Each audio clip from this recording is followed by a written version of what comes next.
भारतीय बौद्ध महासभा दक्षिण नांदेडच्या वतीने सिडको येथील नागलोक बुद्ध विहारात त्यागमूर्ती माता रमाई आंबेडकर यांची 125वी जयंती मोठ्या उत्साहात साजरी करण्यात आली। या प्रसंगी नांदेड दक्षिण विभागातील बौद्ध महासभेचे पदाधिकारी, केंद्रीय शिक्षिका, वार्ड शाखेतील उपासक उपासिका मोठ्या संख्येने उपस्थित। मी रेखाताई विजय पंडित, भारतीय बौद्ध महासभा जिल्हा शाखा महिला विभागाचे अध्यक्ष आहे आणि या ठिकाणी नागलोक बुद्ध विहार सिडको या ठिकाणी माता रमाईची जयंती आम्ही मोठ्या उत्साहामध्ये साजरी करत आहोत। कारण बाबासाहेबांची सावली माता रमाई, वादळाची एक सावली होती माता रमाईमुळेच बाबासाहेब घडलेले आहेत। हे अखिल भारतीयांना याची खरोखर जाणीव जास्तीत जास्त झाली पाहिजे। कारण माता रमाई एवढा त्याग या जगामध्ये कोणीही केलेला नाही। प्रत्येक क्षणाक्षणाला माता रमाईनं संघर्ष केलेला आहे। माता रमाईनं 37 वर्ष संघर्ष केलेला आहे। कारण माता रमाई एका वादळाची सावली होती। बाबासाहेब वादळ होते तर माता रमाई एक शांत प्रवाह होता। आणि अशा माता रमाईची जयंती आम्ही महिला विभागाकडून खूप जोरात करायचं असं ठरवलेलं आहे। तरी दक्षिण महिला विभाग आणि पुरुष महिला विभाग यांच्या संयुक्त विद्यमानाने आम्ही ही जयंती साजरी करत आहोत। आणि खरंच याच्या पुढेही आम्ही माता रमाईची जयंती पुढच्या जयंतीपासून भव्य मिरवणूक काढून डॉक्टर बाबासाहेब आंबेडकरांसारखी करायचं ठरवलेलं आहे। आणि आम्ही याच्या परीने आम्ही खूपच माता रमाईला अभिवादन करू। आणि याच ठिकाणी थांबते। रेखाताई पंडित, जय भीम। गोविंद गायकवाड, शाहूनगर आणि नागलोक विहारामध्ये मी आहे उभी। आणि माता रमाई ही त्याग केल्या आणि त्यांच्या आज जयंती निमित्त मी माझे 2 शब्द बोलत आहे आणि गात आहे। हे रमा तूच माझी प्रेरणा, हे रमा तूच माझी प्रेरणा। मज घडविण्या तुझ झडविण्या तूच केली साधना, हे रमा तूच माझी प्रेरणा। साथ दिली मात केली रात रात जागली, रात रात जागली। सेवा माझी करता करता नाही थकली भागली, नाही थकली भागली। तूच केली आमच्यासाठी, तूच केली आमच्यासाठी पूजा आणि प्रार्थना, हे रमा तूच माझी प्रेरणा। तथागत भगवान बुद्ध परमपूज्य डॉक्टर बाबासाहेब आंबेडकर या महामानवाच्या विचारांना पंचांग प्रणाम। आज त्यागमूर्ती माता रमाई यांची जयंती साजरी करत आहोत। माता रमाई संबंधी मी एवढंच बोलेल की माता रमाईनं जो त्याग केलेला आहे त्या त्यागाला जोड नाही। आणि माता रमाईने केलेल्या त्यागामुळे डॉक्टर बाबासाहेब आंबेडकर घडले आणि त्यांच्यामुळंच आम्हा सर्वांना डॉक्टर बाबासाहेबांनी जे काही कार्य केलेले त्याची प्रेरणा, त्याची ऊर्जा ही माता रमाई होती। आणि या दिवशी एवढं सांगेल की आमच्या सर्व काही महिला आहेत त्यांनीसुद्धा माता रमाईचं जे कार्य आहे, माता रमाईने जो त्याग केलेला आहे त्या त्यागाला अनुसरून आपणसुद्धा आपल्या जीवनामध्ये, आपल्या संसारामध्ये त्याप्रमाणे वागावं एवढंच या ठिकाणी या माता रमाईच्या जयंतीनिमित्त मी माझे विचार व्यक्त करतो आणि सर्वांना शुभेच्छा देतो। याच ठिकाणी थांबतो। नमो बुद्धाय, जय भीम। रमाई आंबेडकर यांच्या 125व्या जयंतीनिमित्त माता रमाईच्या लेकी ग्रुपच्या वतीने 6 फेब्रुवारी रोजी गर्दे सभागृहात प्रबोधनात्मक आणि सांस्कृतिक कार्यक्रमांचे आयोजन करण्यात आले होते। कार्यक्रमाच्या अध्यक्षस्थानी आयुष्मानिनी आशाताई सरदार या होत्या। सुरुवातीला मान्यवरांच्या हस्ते दीप प्रज्वलित करून कार्यक्रमाचे उद्घाटन करण्यात आले। तसेच माता रमाईच्या प्रतिमेचे पूजन करण्यात आले।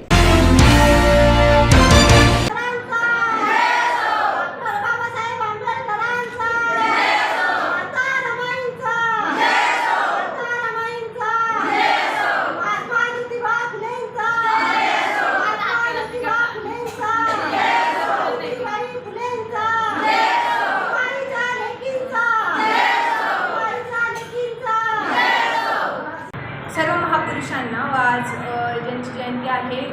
मूर्ती माता रमाई यांना माझं त्रिवार अभिवादन. सर्वांना माझा क्रांतिकारी जय भीम. 3 वर्षापूर्वी संकल्पना ज्योती आणि डोंगर दिवे ह्यांच्या संकल्पनेतून रमाईच्या लेकी हा समूह तयार झाला आणि गेल्या 3 वर्षापासून रमाईची जयंती मोठ्या थाटामाटात ह्या ठिकाणी साजरी होत आहे. आणि ह्या वर्षीसुद्धा आम्ही खूप चांगल्या प्रकारे उत्कृष्ट प्रकारे हा सोहळा साजरी केलेला आहे. 6 फेब्रुवारी 2024ला आणि सांस्कृतिकरित्या एक कार्यक्रम गर्दे वाचनालय ह्या ठिकाणी पार पडलेला आहे. तो सुद्धा खूप चांगल्या प्रकारे कार्यक्रम आमचा घडवून आलेला आहे. आणि आज 7 फेब्रुवारी 2024 आज 126वी जयंती माता रमाईंची. आज आम्ही स्कूटी रॅली काढलेली. डॉक्टर बाबासाहेब आंबेडकर यांच्या पुतळ्यापासून विजयनगर यांच्या पुतळ्यापासून ही रॅलीची सुरुवात झाली आणि आंबेडकर नगर ह्या ठिकाणी ह्या रॅलीची सांगता झालेली आहे.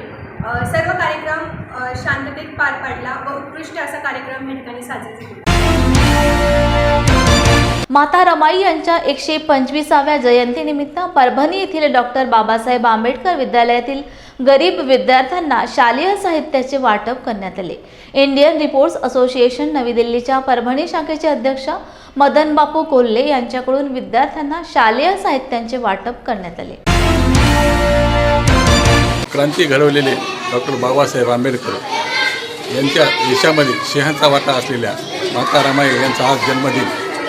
त्यांच्या निमित्तानं आम्ही आज या ठिकाणी डॉक्टर आंबेडकर विद्यालयामधील विद्यार्थ्यांना वही पेन आणि खवचे वाटप केलेले आहे.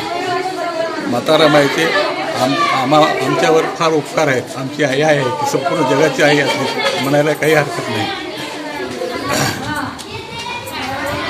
आजच्या दिवशी हा आपण जे स्तुत्य कार्यक्रम राबवला, काय वाटते आपल्याला? आजचे आम्ही धन्य आहोत. आम्हाला माता रमाईचा जयंतीचा कार्यक्रम आमच्या हातून घडवता आला याबद्दल आम्हाला सारखा अभिमान आहे आणि आम्ही सुदैवी आहोत. लोकसभा विधानसभा निवडणुकीदरम्यान मुद्द्याचे राजकारण झाले पाहिजे यासाठी आमचा प्रयत्न आहे. वंचित बहुजन आघाडी आणि महाविकास आघाडीची जी बैठक झाली त्यात भाजपा सरकार घालवणार असा आपला हेतू असला, त्यात उद्या यशस्वी झालो तर पुढचा कार्यक्रम काय याबाबत चर्चा आणि महत्त्वाचा मसुदा बैठकीत सादर केलाय. त्याबाबत निर्णय झाल्यानंतर पुढच्या बैठका सुरू होतील अशी माहिती वंचित बहुजन आघाडीचे अध्यक्ष प्रकाश आंबेडकर यांनी दिली. ते आज नागपुरातील पत्रकार परिषदेत बोलत होते. असं काही नाही आहे. मिनिमम अंडरस्टँडिंग हे आपलं सगळ्यांचं झालं पाहिजे हा एक भाग आहे. आणि दुसरा भाग मिनिमम अंडरस्टँडिंग होणार नाही असं गृहीत धरून चालू आपण कुठकुठल्या टोकांमध्ये आहोत त्या इश्यूवरती याची क्लॅरिटी एकत्र येणाऱ्या पक्षाला असली पाहिजे. जर ती क्लॅरिटी नसेल तर मग आपण आघाडीमध्ये हा इश्यू किती रेटायचा नाही त्याच्या मर्यादा तुम्हाला लक्षात येतात. मी तुम्हाला म्हटलं पहिल्यांदा आमचा असणारा हा कार्यक्रम होईल. सेकंड फेजमध्ये सीट डिस्ट्रीब्युशनची चर्चा सुरुवात होईल. ते माझ्या अंदाजानं तुम्ही वाचत नाही म्हणून असणारा EVMच्या संदर्भातली असणारी मागच्या 5 वर्ष कोर्टामध्ये मीच लढत बसलेलो आहे. आणि आता जेव्हा कुठे ते मी प्रूव्ह करेन की या सगळ्या याच्यामध्ये आहेत तेव्हा एव्हरीबडी हॅज जम्प. मी सगळ्यांचं वेलकम करतो आहे या लढ्यामध्ये. आणि त्यांनी कोर्ट आणि इलेक्शन कमिशन दोघांवरती असणारं प्रेशर टाकावं की EVM जसं काउंटिंग होतं तशाच प्रमाणे VVPAT जे आहे तेही काउंटिंग झालं पाहिजे. हे दोन्ही त्यांनी असणारं मागणी करावी अशी माझी त्यांना विनंती आहे. मी ही पदं बरेच वेळा आली आणि बरेच वेळा नाकारलेली आहे. मला असणारं रस्त्यावरती जगणं हे मला आवडतं. त्या कैदीमध्ये जगणं मला आवडत नाही. म्हणजे ऑफर आली तर ठुकरवाल? मी तर अगोदरपासून ठोकरवत आलं. आता थोडी आहे नवीन.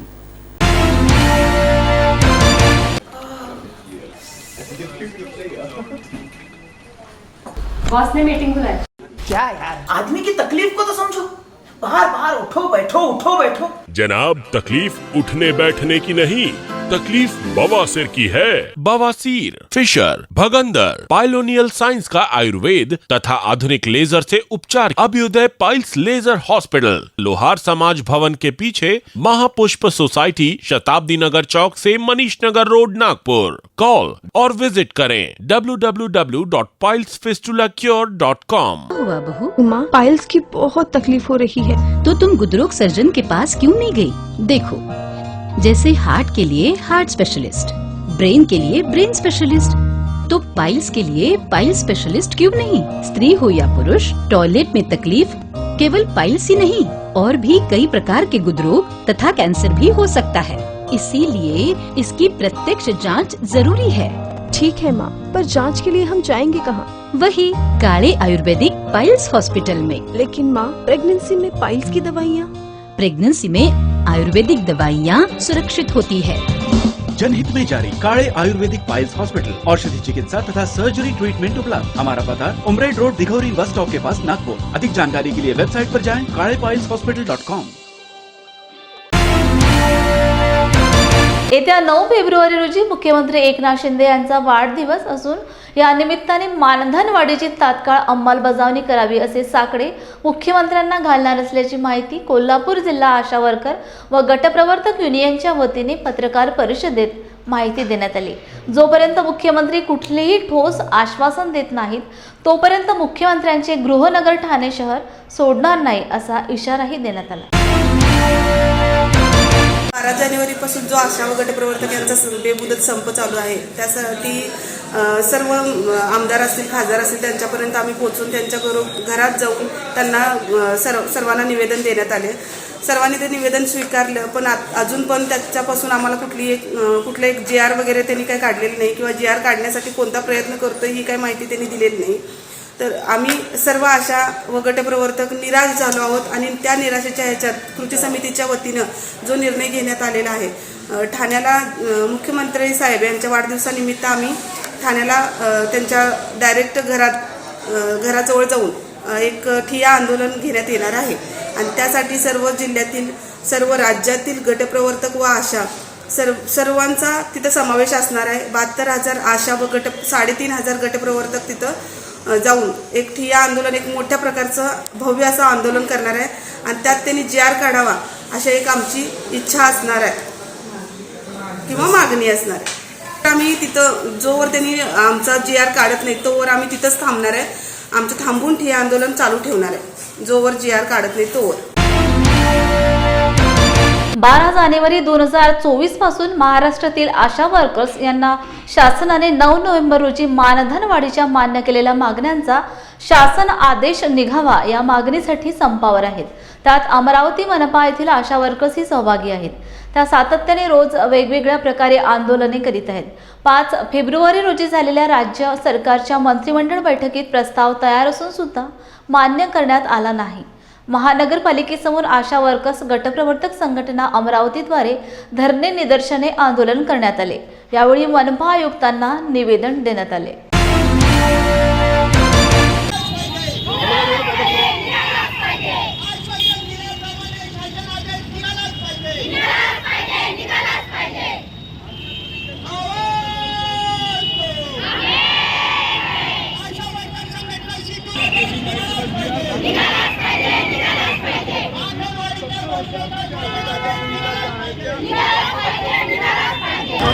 कोणतीच नाही आहे जी शासनाने 7,000 रुपये मानधन वाढ आशा वर्कर्सना आणि 10,000 रुपये गटप्रवर्तकांना 9 नोव्हेंबर रोजी जो 18 ऑक्टोबरपासून संप सुरू झाला होता तेव्हा सरकारने त्या संपाच्या काळात कृती समितीला आश्वासन देऊन घोषणा करून की आम्ही मानधन वाढ करतोय, 1 महिन्यात GR निघेल, परंतु नागपूर अधिवेशनापर्यंत वाट पाहून सुद्धा शासनाने प्रत्येक वेळी शासन आदेश काढण्याच्या फक्त घोषणा केल्या, आश्वासनं दिले, परंतु काढला नाही।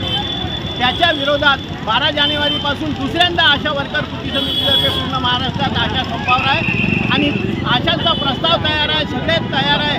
मंत्रिमंडळासाठी ते सांगतात की या बैठकीमध्ये होईल, त्या बैठकीत परंतु होत नाही।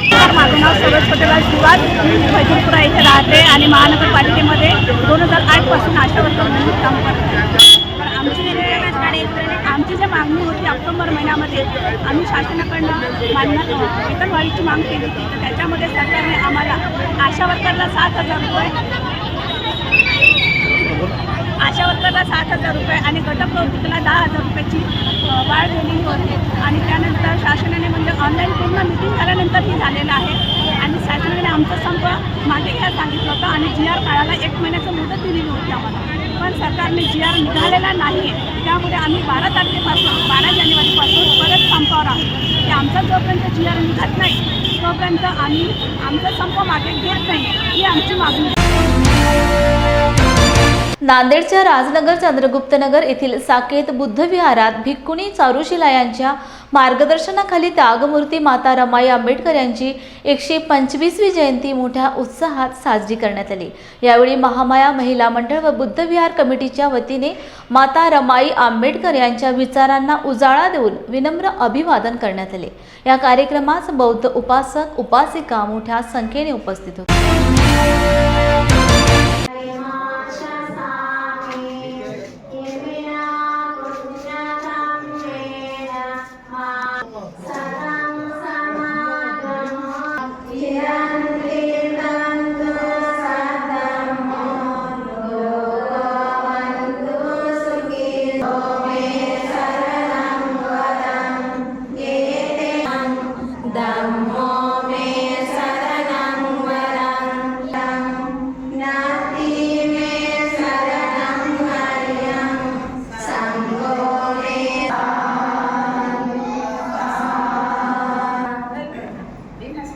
महाकारुणिक तथागत भगवान बुद्ध, परम पूज्य बोधिसत्व डॉक्टर बाबा साहब अम्बेडकर। मैं भिक्खुनी चारुशिला थेरी। मैं 25 साल से इस धम्मा कार्य में काम करती हूँ और इस राजनगर में साकेत बुद्ध विहार के कमेटी के और महा महिला मंडल सभी इस विहार में आज 125वां रमाई का जयंती तो सभी होकर यहाँ पर साकेत बुद्ध विहार में यहाँ पर साजर कर रहे हैं। तो रमाई का तो सभी को मालूम है कि हर एक पल बाबा साहब को उन्होंने साथ दिए हैं। उनका जीवन चरित्र इतना कठिन है कि बहुत ही कठिन है, कितना गरीबी परिस्थिति से आए सो है। तो इस रमाई का सभी लोग उनका जीवन चरित्र जान के लेना चाहिए और उनके बताए हुए मार्ग के पर चलना चाहिए। इतना ही कहकर मेरा यहाँ पर बात संपन्न करती हूँ। सभी का मंगल हो, सभी का मंगल हो, सभी का। अशोक कापशीकर साकेत बुद्ध विहार समितीचा एक सचिव आहे आणि वंचित बहुजन आघाडीचा एक ज्येष्ठ नेता कार्यकर्ता आहे। आम्ही या राजनगर विहाराच्या माध्यमातून आम्ही बरेचसे माता रमाई आंबेडकर यांच्याबद्दल बरेचसे कार्यक्रम घेत आहोत, सामाजिक कार्य करत आहोत। परंतु आज माता रमाई आंबेडकर यांचा हा जयंतीचा सोहळा या ठिकाणी मोठ्या हर्ष उल्हासामध्ये साजरा करत आहोत। माता रमाई हे जे आहे हे बाबासाहेबांनी जे काय समाजकार्य केलेलं आहे हे माता रमाईच्या त्यागामुळे हे समाजकार्य बाबासाहेबांनी हे समाजासाठी केलेलं आहे ते फार बहुमूल्य आहे आणि यामुळेच आज बाबासाहेब आंबेडकरांच्या कार्यामुळे हा समाज एक स्वाभिमानाने ताटमानेने जगू शकतो। अरुण कांबळे साकेत बुद्ध विहार कमिटी राजनगर चंद्रगुप्त नांदेड या ठिकाणी जर माता रमाई ह्या जन्मल्या नसत्या किंवा बाबासाहेब आंबेडकर हे घडले नसते अशा या माता रमाईचं सांगावं तेवढं कौतुक कमी आहे।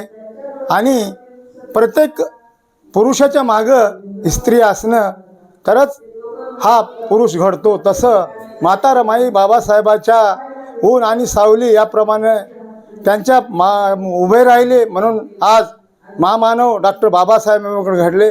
एवढंच या ठिकाणी मी आज माता रमाईची जयंती आहे या ठिकाणी माझं मनोगत व्यक्त करतो। सुमन पंढरीनाथ कांबळे महिला मंडळाचे अध्यक्ष आहे आणि आज माता रमाईची जयंती असल्यामुळे साकेत बुद्ध विहार येथे जयंती साजरी झालेली आहे। तसेच माताजी चारुशिला ह्या पण आपल्या धम्माविषयी प्रचार करत आहेत आणि खूप सहयोग आहे त्यांचा. त्यांच्यामुळे हे विहार खूपच प्रसिद्ध झालेले आहे आणि खूप भरभराटी झालेली आहे आमच्या विहाराची.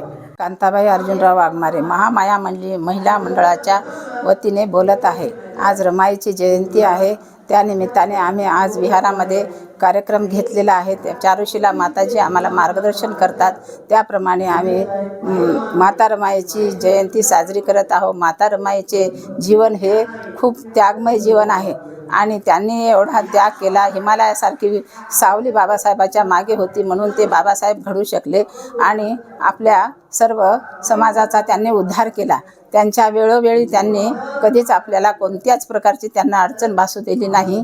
माता रमाईचा त्याग म्हणजे आपल्या सर्व महिलांना प्रेरणा आहे आणि त्याप्रमाणे माता रमाईने जेवढे कष्ट सोसले तर बाबासाहेबांनी सर्व समाजाचा उद्धार केला आणि माता रमाईच्या विचाराप्रमाणे आपण सर्वांनी प्रेरणा घ्यावी एवढीच माझी कळकळीची विनंती आहे सर्व महिलांना. साळे DJ साकेत बुद्धविहार समितीचा कार्याध्यक्ष आहे. आम्ही साकेत बुद्धविहार समिती ट्रस्टची स्थापना केल्यानंतर या ठिकाणी वेगवेगळे कार्यक्रम वेगवेगळे उपक्रम आम्ही राबवत असतो. आज या ठिकाणी माता रमाई जयंतीनिमित्त आम्ही इथं कार्यक्रम ठेवलेला आहे. माता रमाईच्या जीवनातील त्याग आमच्या महिलांमध्ये निर्माण व्हावा. आताची जी सध्याची जी परिस्थिती आहे, आता पहिलं पुरुष महिलांवर अन्याय करायचे, त्या परिस्थितीमध्ये माता रमाई संघर्षमय जीवनातून यशस्वीरित्या बाबासाहेबांना साथ दिली आहे. आता मात्र महिला पुरुषावर अन्याय करत आहेत. तर आता हे जे चाललं आहे हे संपवलं पाहिजे. माता रमाईसारखं आपण आपल्या घरामध्ये कुटुंबामध्ये वयोवृद्ध असणाऱ्या आई वडील किंवा सासू सासरे यांची आपण सेवा केली पाहिजे. हा आदर्श जपण्याचं काम माता रमाईनं आपल्याला जे दिलं तो आदर्श माता रमाईने पतीला कसा आदर्श दाखवला, आदर्श पत्नी म्हणून कसं संस्कार केले वागले, तोच आपण आपल्या जीवनामध्ये आदर्श ठेवावा. हीच खरी आपली या ठिकाणी रमाई जयंतीनिमित्त त्यांना अभिवादन होईल, आदरांजली होईल असं मी मानतो.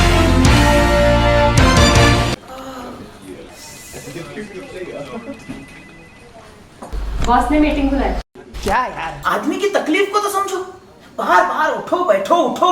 जनाब, तकलीफ उठने बैठने की नहीं, तकलीफ बवासीर की है. बवासीर, फिशर, भगंदर, पाइलोनियल साइंस का आयुर्वेद तथा आधुनिक लेजर से उपचार. अभ्युदय पाइल्स लेजर हॉस्पिटल, लोहार समाज भवन के पीछे, महापुष्प सोसाइटी, शताब्दी नगर चौक से मनीष नगर रोड, नागपुर. कॉल और विजिट करें www.pilesfistulacure.com. हुआ बहू? माँ, पाइल्स की बहुत तकलीफ हो रही है. तो तुम गुदरोग सर्जन के पास क्यों नहीं गई?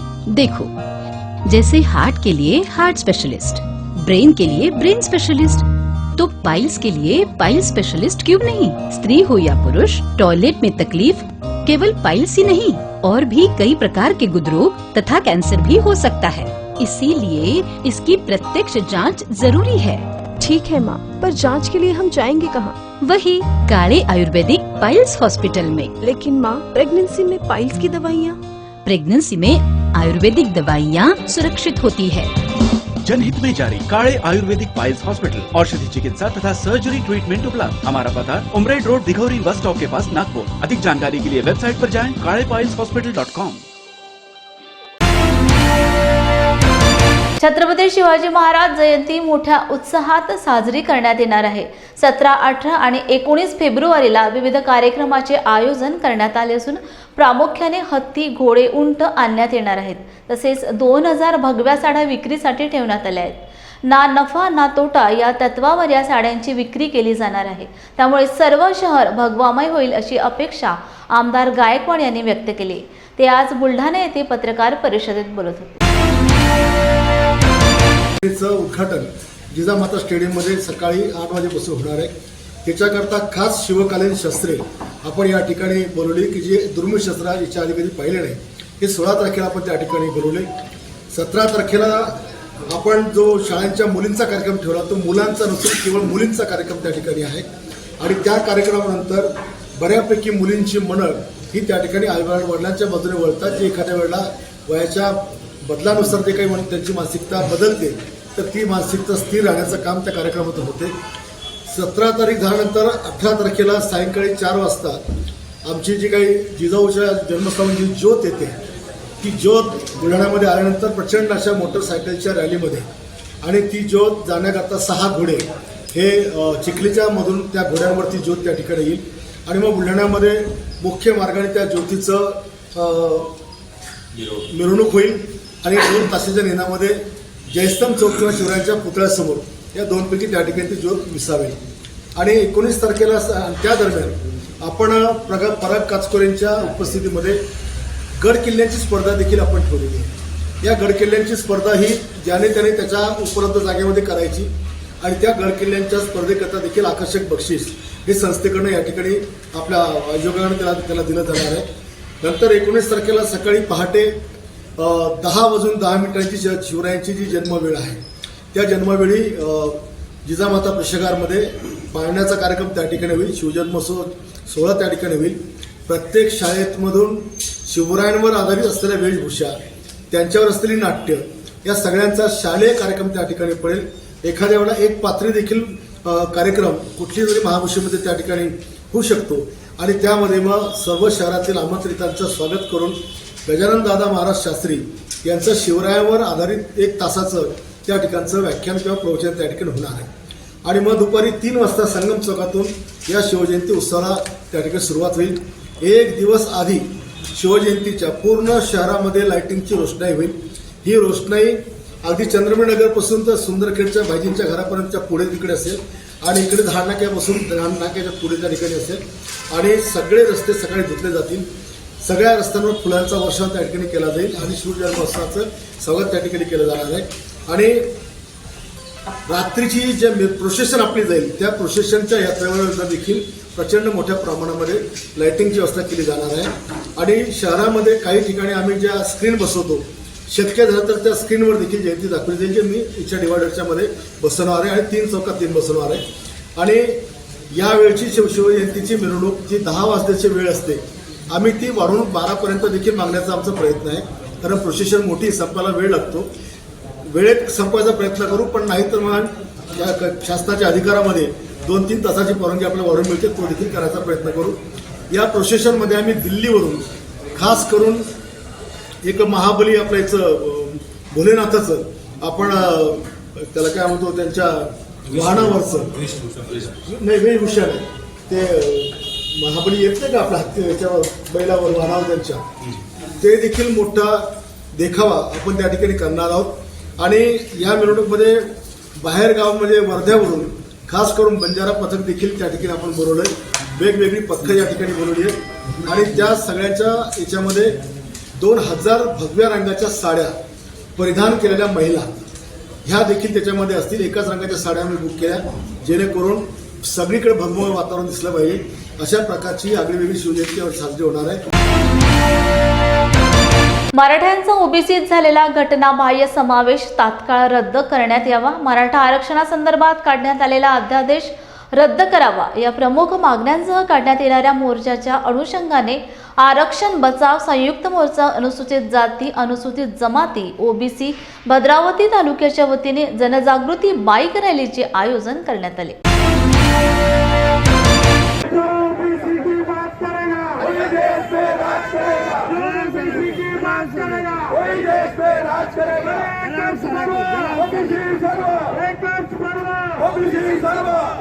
OBC SC ST BJNT SBC या संपूर्ण आम्ही जमाती मिळून झाल्याने ज्या शासनानं ज्या ओबीसीवर अन्यायकारक जे निर्णय घेतलेला आहे आज जे झुंडशाहीला पूर्ण दबावात आणून आणि शासनाने जो ओबीसीवर अन्यायकारक निर्णय घेतला त्याच्या विरोधामध्ये आपलं आरक्षण आणि आपले ओबीसी SC ST याची संपूर्ण जातीनिहाय जनगणना झाली पाहिजे आणि उद्याच्या मोर्चाचं आपल्या या भद्रावती शहरातून जास्तीत जास्त प्रमाणामध्ये ओबीसी बांधव SC बांधव आदिवासी बांधव हे संपूर्णपणे चांगल्या प्रकारे म्हणजे मोठ्या संख्येने निघावे या उद्देशाने आज भद्रावती शहरामध्ये एक महारॅलीचे आयोजन केले आहे. याच्यामध्ये आम्ही संपूर्ण समाजातील आणि आमच्या ओबीसी बांधवांच्या पर्यंत पोहोचून उद्या रॅलीला या महामोर्चाला उपस्थित राहण्याचे आवाहन या महारॅलीद्वारे आम्ही करणार आहोत. 27 जानेवारीला राज्य सरकारने जो मराठा समाजाच्या विषयी जो अध्यादेश काढला त्या अध्यादेशामुळे आज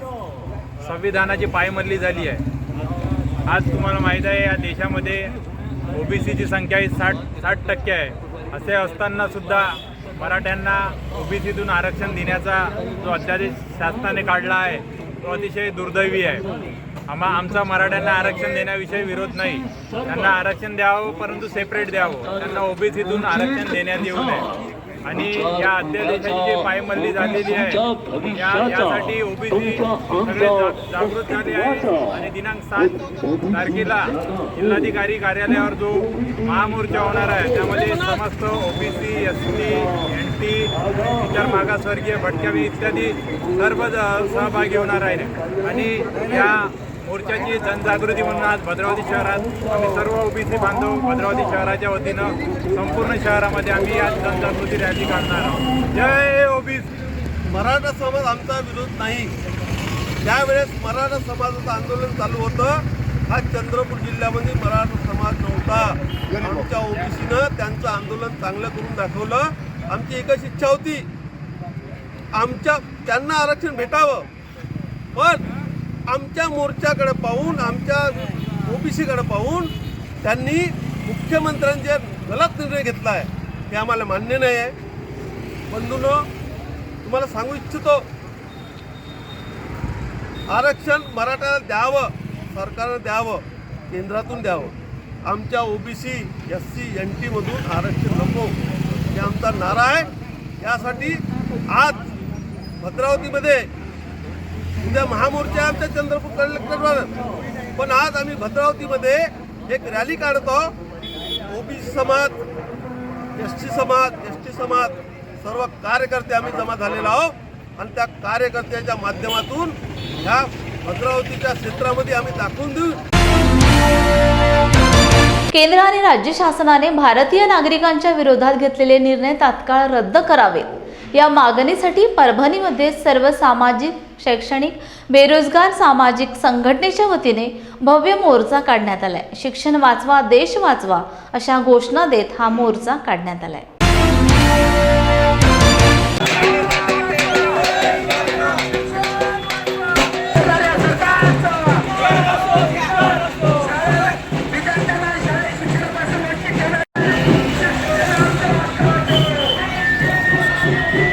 आज परभणी शहरामध्ये शिक्षणाचं जे खाजगीकरण होत आहे, नोकऱ्यांचं जे खाजगीकरण होत आहे याच्या विरोधामध्ये मोर्चाचं आयोजन करण्यात आलं होतं.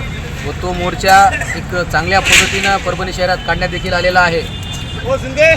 सरकारच्या माध्यमातून जो काही शाळा बंद करण्याचा निर्णय घेतलेला आहे हा निर्णय अत्यंत चुकीचा असून गोरगरीब जनतेची जी लेकरं आहेत ह्या गोरगरीब जनतेला शिक्षणापासून वंचित करण्याचा हा निर्णय असल्यामुळे याच्या विरोधामध्ये आम्ही या मोर्चाचं आयोजन केलेलं आहे.